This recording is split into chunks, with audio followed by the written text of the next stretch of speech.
To the west of the Suffolk village of Lavenham is a small bridge with a rather tragic tale attached to it.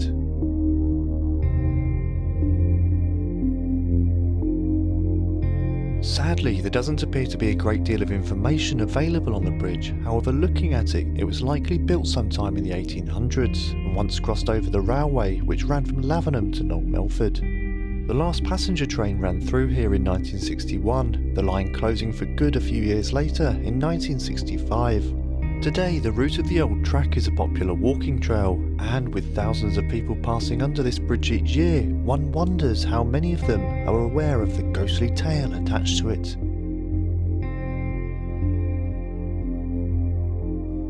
The legend goes that in the 1800s, a young girl named Mary Clark had become pregnant out of wedlock.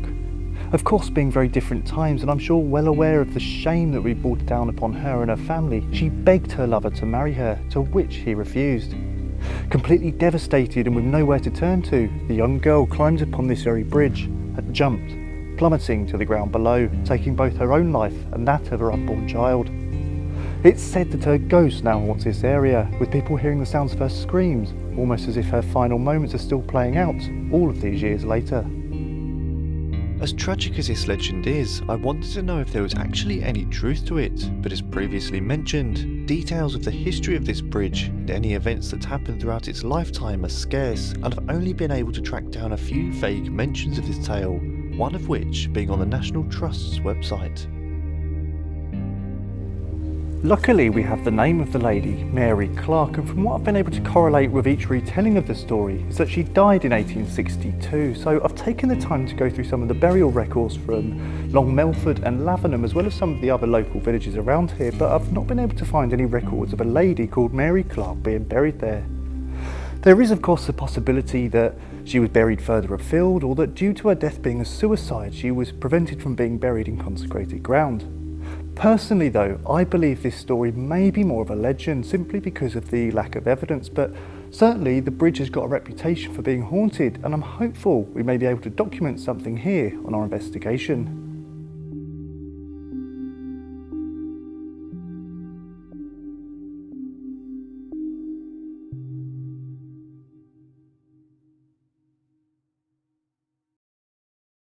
So I've just returned for my investigation of Lavendon Bridge. Now, the first part of this episode you saw was actually filmed a few months ago in August on what was one of the hottest days of the year.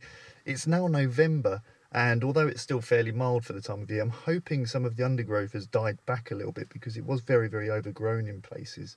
But I'm going to head down the little track now that goes to the bridge, investigating here all on my own, simply for the fact it's quite a small location, and I thought because there is the possibility of twig snapping underfoot, it's just not a very big place. I thought it's a suitable location to do a solo visit on. So as I say, I'm going to head down there now and see what we get.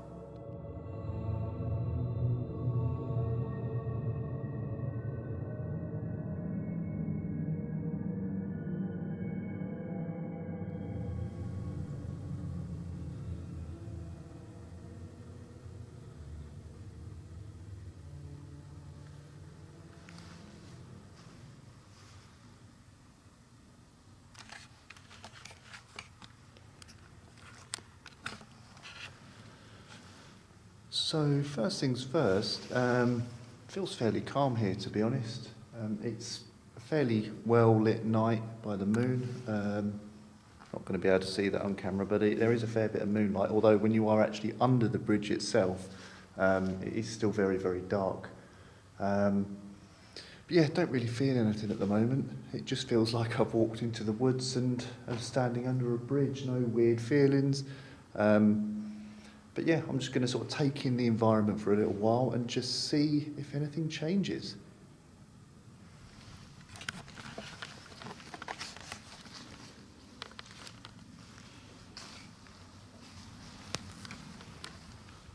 Is there anybody here under this bridge with me?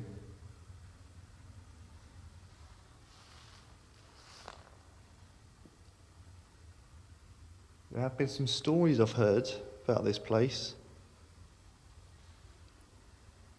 That there was something very, very tragic that happened here many years ago. and that the person involved in that tragic event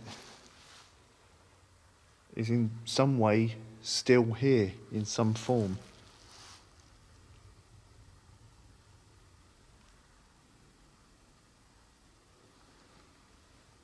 I'm just here to talk to you.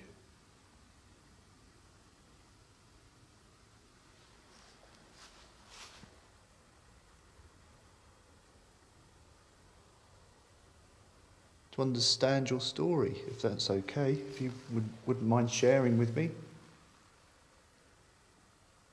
Mean you no offence or malice by being here. Just wish to converse with you.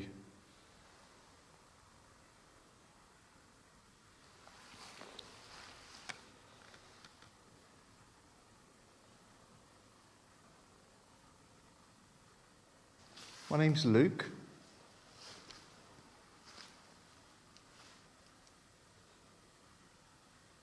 Do this quite often. I go to places all around the country.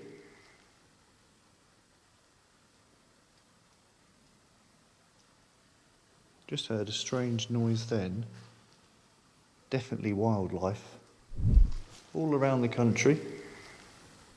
Just heard a strange noise then. It was definitely wildlife, but it sounded like it could have been a scream.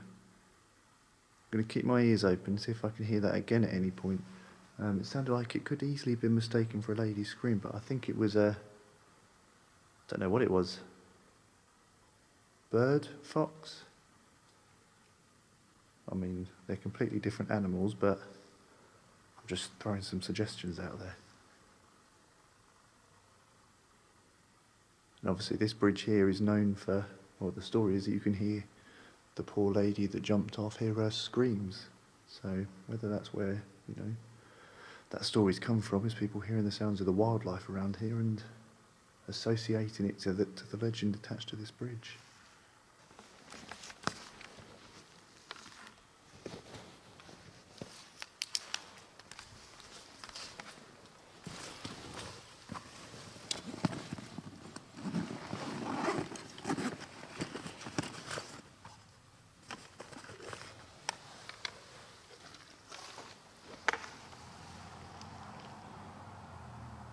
I've got this instrument here in my hand, my left hand. Would you be able to come over towards this? See if you can reach out and touch it. Just a way that will let me know you're here with me.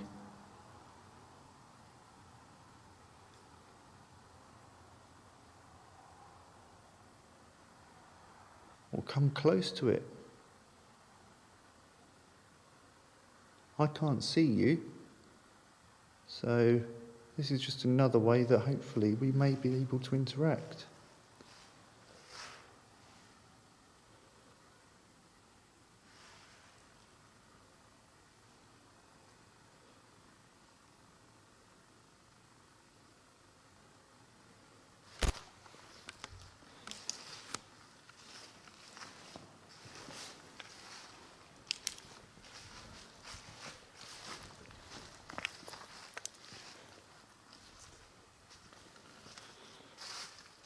There are these little pokey bits up here in some of the smaller arches of the bridge,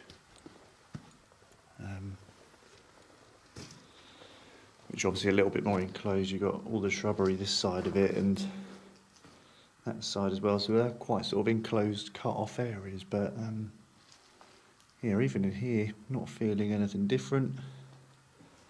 Certainly no change in the atmosphere or anything like that. And you can tell by all the graffiti on the wall over here. I mean, this is a popular place for people to come. It's right on a popular walking trail, so I suppose there's a lot of children that sort of come off here and write their names, although it'd be very tall children to do this. But yeah, it's obviously a very highly frequented place, being here. Just looking at, well, just simply the amount of graffiti on the bridge.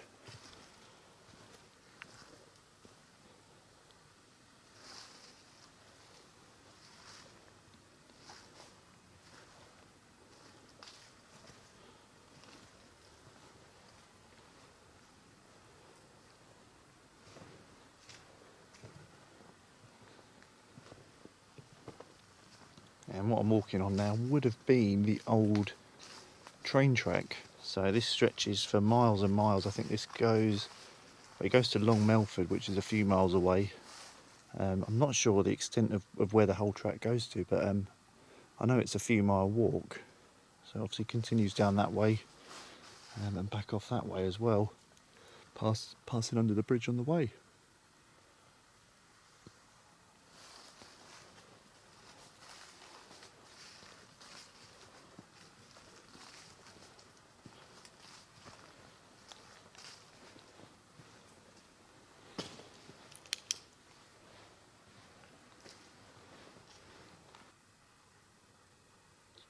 Really still and quiet here.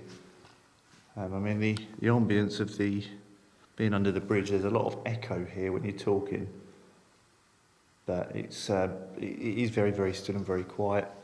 Barely any breeze tonight. I don't know if you can see any of the leaves moving, but it is such a still night. Perfect conditions for investigating outside.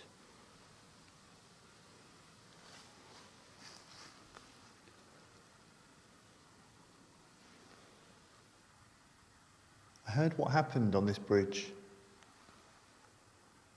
Story of how you jumped onto the tracks below. And I'm so sorry that you felt that way, that was the only option you had. I can't imagine the pain that you must have been going through to feel that was your only option to end it all.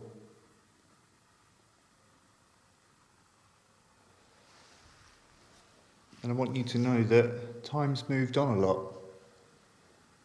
That today we have a lot more understanding of people who feel the way you did. Not that that changes anything, but I hope it's some comfort to you if you can hear my voice.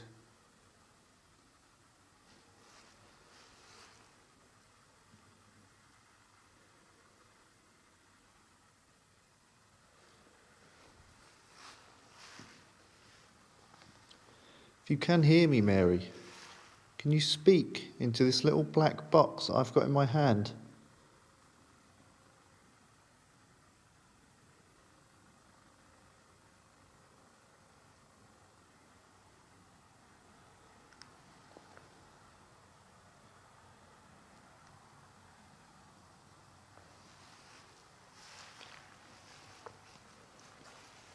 Is there anything at all that you would like to say?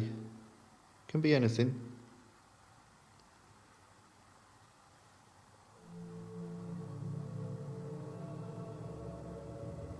I conducted an extensive EVP session under the bridge, but didn't record anything of note, and after a while, with nothing seemingly happening, I decided to end the investigation. So I'm just finishing up my investigation of the Lavendon Bridge, and to be honest, the whole time I've been here, I haven't experienced anything unusual. There were no strange feelings whilst I was at the bridge.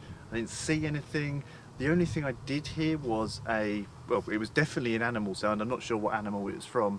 I'm not sure yet if that has been captured on the camera's audio, but it did sound like a high-pitched lady's scream, and the only real ghost story associated with this place is the story of the lady that allegedly jumped off the bridge, Mary Clark, and fell to her death.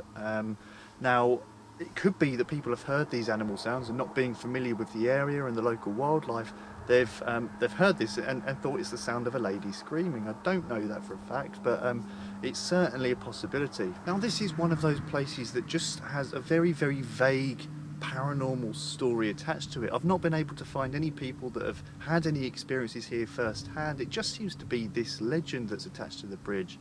Now, as you saw at the start of the episode, I haven't been able to find any historical evidence to back up this story, or that this tragic event did actually happen here. And I was hoping that maybe, if there's nothing in the historical archives, there may be something paranormal that could lend credibility to that story. But after spending some time here tonight, it doesn't seem to have been the case, and I think that story may just remain a haunting legend attached to this rather intriguing old bridge.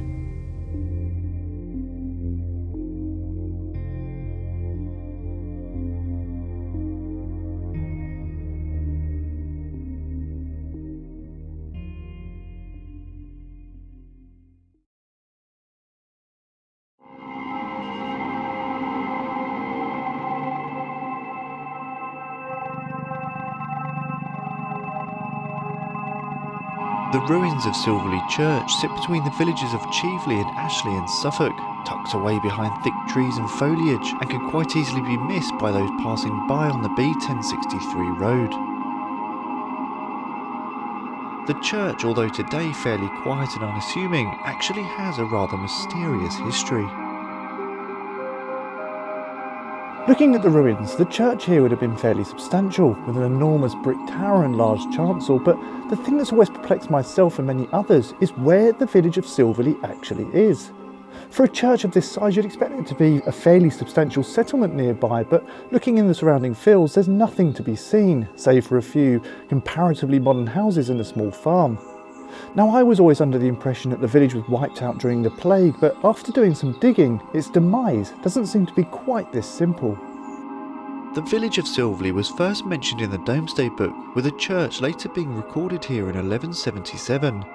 As previously mentioned, the general consensus is that the village was wiped out during the plague of 1340. However, there are actually records of Silverley existing after this, which completely disputes this theory. By the time of the plague in 1660, the parishes of Silverley and nearby Ashley had combined, becoming Ashley cum Silverley, and by the late 17th century, the rector of Ashley mentioned that All Saints Church in Silverley was nothing more than a ruin and completely out of use. From here, records become very confusing, and there seems to be no further mentions of Silverley from the early 1700s onwards. Did the villagers migrate into Ashley, and over a period of decades the village become non-existent? If so, why do there appear to be no visible earthworks of a settlement being here? It's literally as if the village vanished overnight.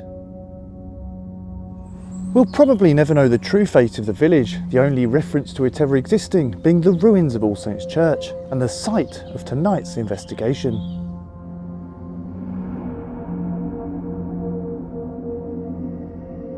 I've investigated the church a number of times over the years, and I have to say for the most part it's been fairly quiet. However, there have been a few occasions where strange events do seem to have happened. I was here in about 2017 with Jason Duke when he looked up to see a pair of legs standing beside the church tower, almost like a partial manifestation of an apparition. I then came back a number of years later by myself, and I was actually sat right in this spot here, and I heard the sound of church bells ringing about 11 or 12 o'clock at night. Now, the closest church and village is the little village of Ashley, which is about a mile away. And the fact that this happened at getting on for midnight, I very much doubt it would have been the sound of the church bells from there. The thing reported most frequently here by visitors are lights flickering in and out between the trees of what was the old graveyard. Now, there is a house very close to the church, and of course the road which runs right by it, so is it possible that people have mistaken lights from these? Either way, for me at least, there's enough of a haunted history here to go on, so I'm going to pop off for a little bit and grab some of my equipment before returning to the church for my investigation. So I popped away, and now I've popped back, and back at the church. It is almost dark now. I reckon we've got about another probably 10-15 minutes until the sky is completely dark. I've got a locked off camera set up over there. It's, to be honest, not a particularly big site, and as you probably saw from the footage during the day, it's incredibly overgrown here, so I don't know how much sort of walking through the undergrowth and around the outside of the church I do, and how much will be just sat here in the in what was the old church tower. But I'll do what I can and try and make it work. You can probably hear it on the audio at the moment. There are loads and loads of crows around here. I think there's a few nests up there with young crows in, so they're very, very noisy at the moment. And obviously I don't want to disturb them too much. I'm going to keep the lights down and try and keep myself quite quiet, and hopefully they'll quieten down as well as the night goes on. But yeah, as it stands, not really feeling a great deal here at the moment.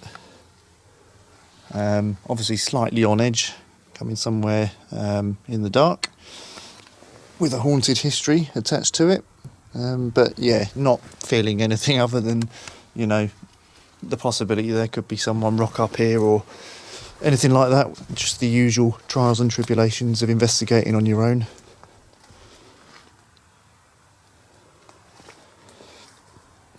But as I mentioned, one of the main things people have seen here are lights in the trees, and we've actually got a car coming along now, so I'm going to do a few tests and just see what cars look like as they pass by. Turn the night vision off.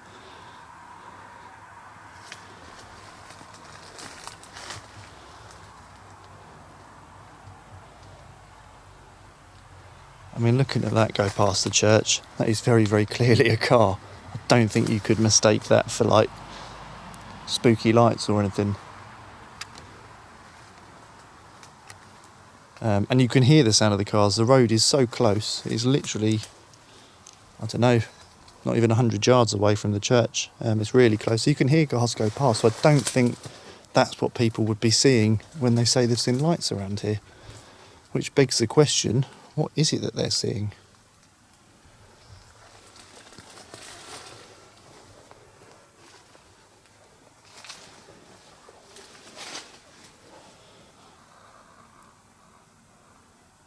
Just going to do a quick perimeter walk of the church, just see the lay of the land, check there's no one here.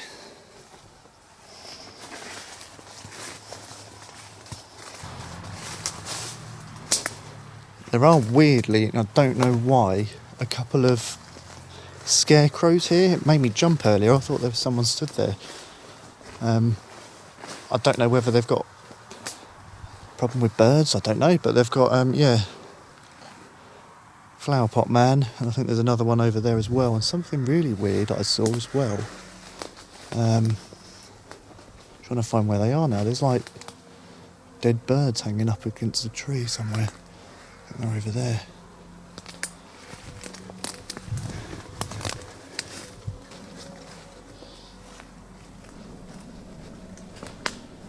Yeah, there's dead crows, I think. There's another one there. Christ knows what they're doing. I don't know whether they're a deterrent, which would tie in with the scarecrows, or what, but it's really weird.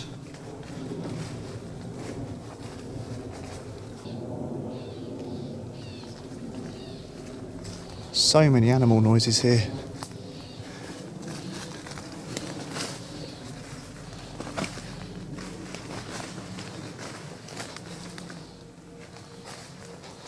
But you can just see over there, try and get it on the camera, you can see the light from a house. Again, it is very clearly a light from a house. It's not quite showing up on camera, but it is there. So again, is that one of the lights people have seen and thought they've seen a ghost? I doubt it, again, because it is very clearly a window with a light on.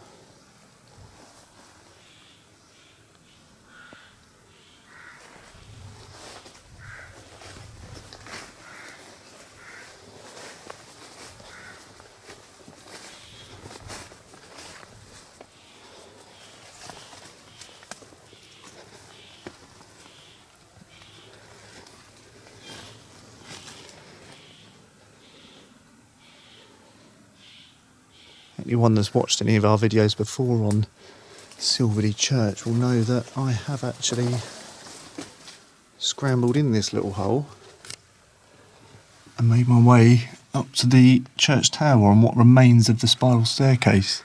Won't be doing it tonight for very obvious health and safety reasons, and my knees aren't what they were, but yeah, it's quite a view being up there and sort of looking down on the ruins. Very impressive, but yeah, as I say, won't be going up there tonight.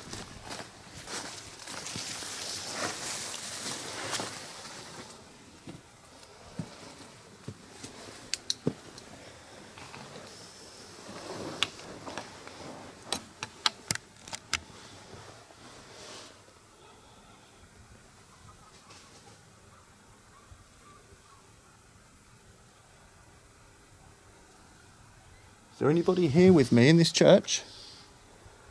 My name's Luke. I have been here before, many years ago. Don't know if you recognise me.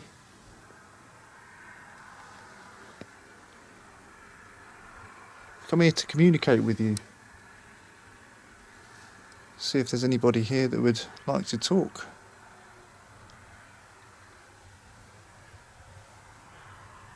So, I'm here. If you would like to make yourself known at any point during the evening.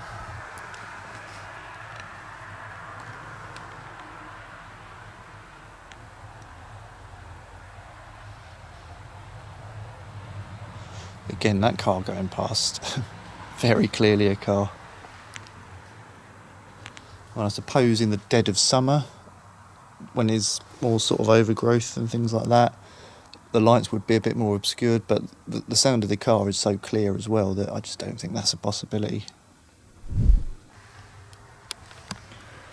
I had hoped to do some EVP recordings here tonight, but there's just so much background noise, so much rustling in the undergrowth, the sounds of the birds calling out, and even the road is fairly busy. I mean, we're getting on into the evening now, and you know, every minute, 2 minutes there's a car that drives past. So I think realistically it's just too loud to do any kind of significant EVP work.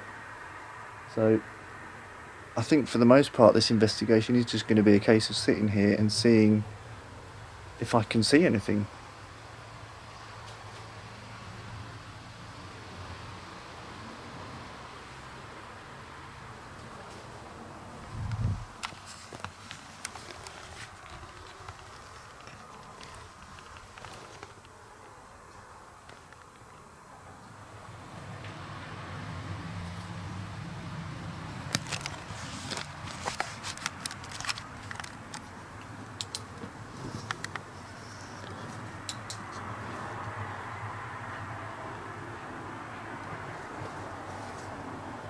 I don't know if there's a road closure or something, but this road has never been this busy before. When I've come here in the past, you know, you might get, especially this time of night, you might get the odd car come past, but it's never been this busy. It's just absolutely relentless. So I can only assume there's a road closed somewhere and this is a diversion. But it's really hindering what I can do here.